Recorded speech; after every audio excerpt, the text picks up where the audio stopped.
right, everybody. So this is a message for the free thinkers out there, particularly if you've read The Red Pill Revolution or The Red Pill Food Revolution. And the question that we're looking at is, why should we be interested in blockchain as a general technology? Why should we be considering learning about it and maybe being part of blockchain related projects? In the Red Pill books, Phil and Jeremy and Graham and I wrote about the system and how it works. And one of the key aspects of the system is illusion. That we believe that we have leaders and we believe that they have power. But the reality is that it's actually the 99.99% that has the power. And they only have power, this minority that we're hearing a lot about at the moment in the media, they only have power to the extent that we believe that they do. It's very much like the Wizard of Oz. There's also a really, really good scene at the end of the movie Labyrinth.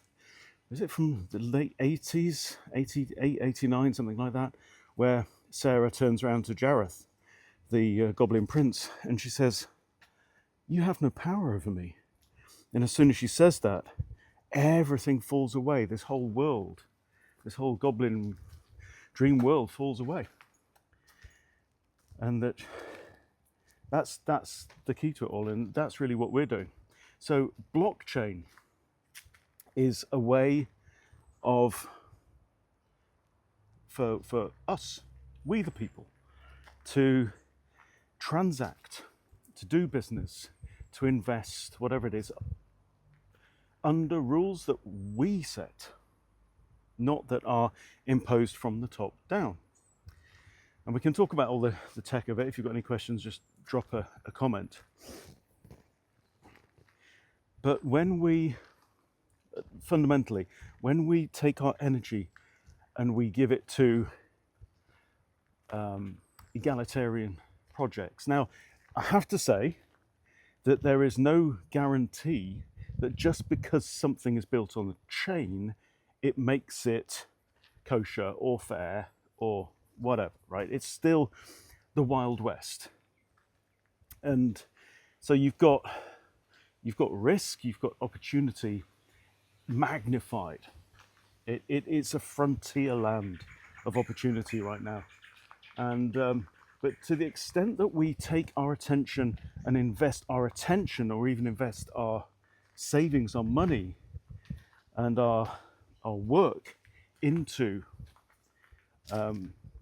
let's say, public projects rather than public, because we know that like governments and so many things that we think are public are actually corporations anyway. This is not necessarily a corporate thing.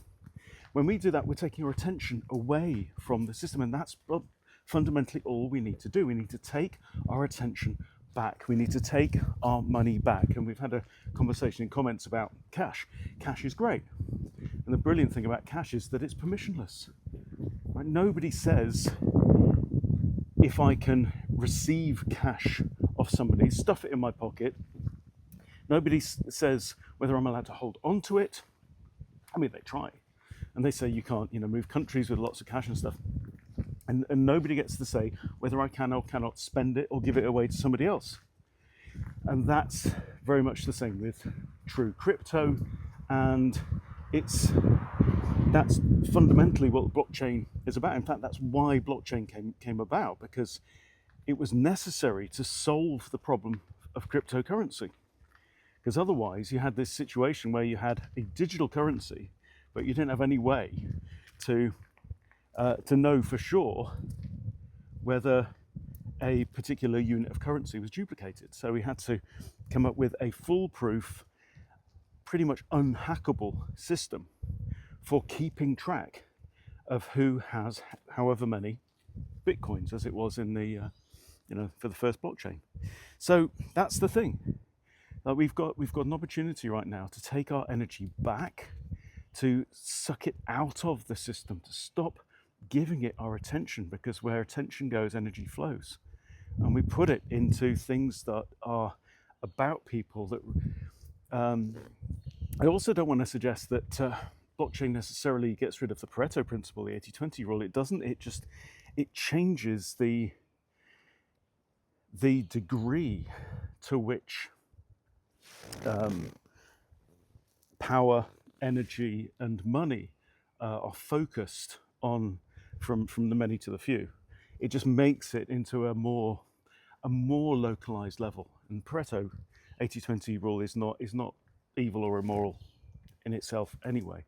So yeah, jumping around all over the place, but it's a very, very exciting time. And it's your attention, it's your energy, it's your God-given power. So you have the opportunity right now you can invest it in complaining about the elites. You can invest it in worrying about global warming or politics or which government's in power or whatever.